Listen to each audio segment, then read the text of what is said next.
বিল দেখতো চলন আর গ্রাম দেখতো কলম, এটা সেই ঐতিহ্যবাহী চলন বিল। চলন বিল থাকলেও কিন্তু ওই যে চলনটা নাই চলন বিলের। এর কারণ হচ্ছে চলন বিলের যত্রতত্রভাবে বাড়িঘর নির্মাণ হয়েছে, চলন বিলে পুকুর খনন হয়েছে এবং বিভিন্ন রাস্তাঘাট অপরিকল্পিত হয়েছে। এই জন্য চলন বিলের ঐতিহ্য হারিয়ে গেছে। আর এই চলন বিলের ঐতিহ্য হারিয়ে যাওয়ার কারণে বিলের চলনটা নেই, সেই সাথে মাছ এবং জীববৈচিত্র্য রয়েছে সেটাও হুমকির মুখে। বিশেষ করে এখানে চায়না দুয়ারি জালের ব্যবহারটা বেশি, যদিও প্রশাসনের পক্ষ থেকে ব্যাপক অভিযান চালানো হচ্ছে, তারপরে এই চায়না দুয়ারি জাল নিধন হচ্ছে না। এবং চলন বিলে এখানে একটা তিসিকালী মাজার আছে যেখানে যত্রপাত্রভাবে প্লাস্টিক প্লেট ফেলা হয়।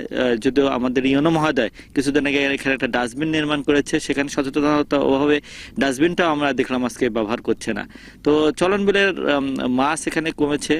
এবার আমরা শিং মাছ এবং কই মাছ দেখতে পাচ্ছি।